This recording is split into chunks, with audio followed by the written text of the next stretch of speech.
Il faut continuer d'acheter de l'or, ce n'est pas moi qui le dis, mais John Plassard, spécialiste en investissement chez Mirabeau. Bonjour John. Bonjour David. Bon, c'est pas un truc qui sort du chapeau, ça fait quasiment un an que vous n'êtes pas le seul à être haussier sur le métal précieux. 20% de hausse depuis le début de l'année, 30% sur un an. On est à 1800 $ l'once, un petit peu plus. Il en a encore sous le pied, le métal précieux?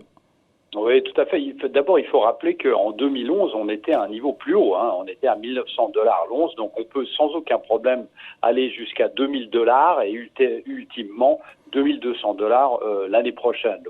La première fois que j'ai fait ce call, c'était en juin 2019 dans une étude et on était à 1300 $. Je pense qu'il y a les arguments pour aller plus haut encore sur ce métal. Oui, sauf qu'il y a un relatif, je trouve, consensus sur l'or désormais, qu'on n'a peut-être pas il y a un an ou deux. Et on se dit quand il y a un consensus haussier sur un truc, en général, ça part de l'autre côté. Tout à fait, exactement. Mais si on regarde, si vous regardez ce qu'on appelle le smart money, c'est-à-dire... C'est quoi ça, le smart money? C'est censé être des investisseurs professionnels, ils sont aujourd'hui assez short, donc ils sont assez vendeurs sur ce métal, justement. Pardon, je vous coupe, j'ai pas compris, le smart money, c'est quoi?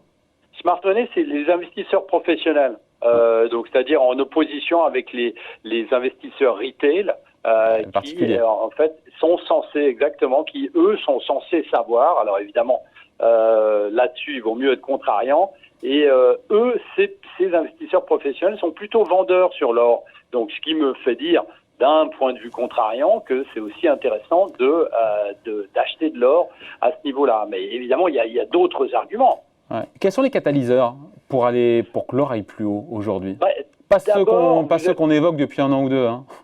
Non, tout à fait. Mais vous savez, si vous dites que l'or, c'est une protection contre la baisse, eh bien, aujourd'hui, vous avez quand même pas mal... La baisse des marchés actions, vous voulez dire? La baisse des marchés actions, puisque vous avez évidemment la crainte d'une deuxième vague de coronavirus, des tensions commerciales, le hard Brexit, on n'en parle pas, et puis l'arrivée de Joe Biden à la Maison Blanche. Donc, l'or est considéré comme une bonne protection, un bon hedge, comme on dit en anglais. Et puis, il faut regarder statistiquement que le métal jaune, durant les périodes de bear market, donc de marché baissier, je vous rappelle quand même qu'on est dans une des pires crises depuis 1929, eh bien on constate que l'or a toujours mieux réagi que le marché action, que ce soit en 87, 98, 2000 ou 2007.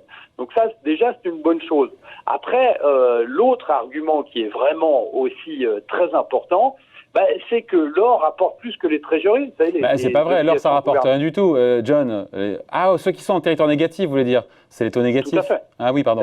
Exactement. Et il faut pas oublier de rappeler que le rendement du 10 ans américain est passé de 3% à en dessous de 0,6 aujourd'hui en 10 ans, alors que l'once d'or a fait le chemin inverse. On est passé de 1200 $ à 1800 $. Et comme vous l'avez dit, on a des banques centrales qui ont des rendements négatifs. Donc ici aussi, c'est intéressant de voir que les obligations gouvernementales, qui étaient historiquement rémunératrices, offraient à l'époque une belle alternative. Ouais, mais c'est pas c'est pas un moteur récent. On le sait depuis un petit moment. Les taux négatifs sur une partie sur le 10 ans allemand, le 10 ans français ou quasiment les 60 points de base sur le 10 ans américain. C'est pas nouveau comme phénomène, ça? Écoutez, on a eu quand même des certitudes à cause de la crise du coronavirus bien plus fortes. On était dans une thématique plutôt de se concentrer plutôt sur une potentielle hausse des taux d'intérêt, notamment aux États-Unis, plus qu'une baisse, et on a vu que le coronavirus a changé totalement la donne. Et je vous rappelle, David, que c'est à partir de février, donc c'est un fait assez nouveau. Donc ça, c'est aussi un des arguments qui est assez intéressant.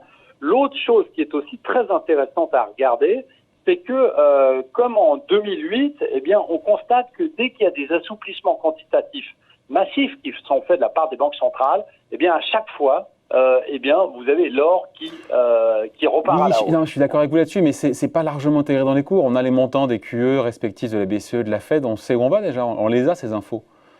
Non, puisque on sait que on n'a pas encore fini. Mais le gros est là. Il y en aura sûrement encore, mais l'aspect le plus massif a déjà été annoncé. On dit ça, en même temps, on ne sait pas. Vous avez raison. on est en train de,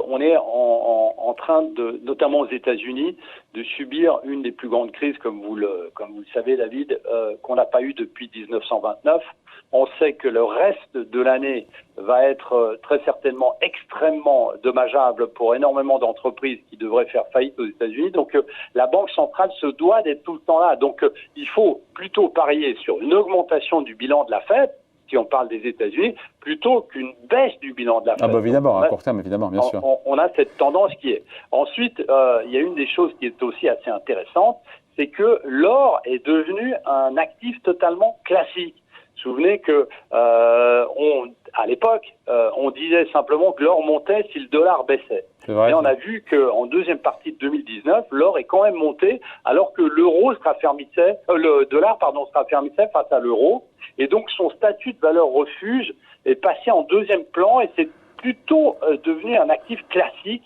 Et je vous rappelle quand même que vous avez un nombre massif d'ETF et de produits pour jouer l'or, qui a permis aux investisseurs d'avoir beaucoup plus de liquidité s'ils voulaient acheter de l'or. Et à l'époque, on avait quand même un écart entre l'achat et la vente qui était énorme. Si vous vouliez acheter de l'or, aujourd'hui, vous l'achetez tout à fait comme une action classique. Ouais, on finit par les contre-arguments. J'entends tout ça, tous ces catalyseurs, tous ces moteurs qui peuvent pousser l'or plus haut.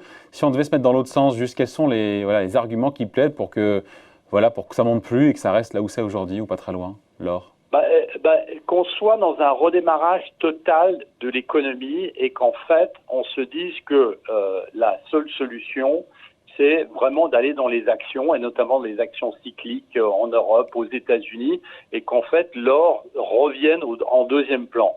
Donc, c'est-à-dire que toutes les incertitudes qu'on a, les tensions, comme je disais avant, les tensions économiques entre la Chine et les États-Unis, la crainte de deuxième vague soit mise de côté, que par exemple Donald Trump gagne les élections présidentielles, qu'il n'y ait pas de hard Brexit, si vous avez une baisse du stress, eh bien évidemment, l'or ne serait pas autant entouré qu'il devrait l'être. John Plassard est toujours aussi bullish sur l'or. Vous avez le nez creux depuis un an. L'avenir nous le dira. Merci en tout cas, John. Merci, David. Spécialiste en investissement donc chez Mirabaud. Bye bye. À bientôt.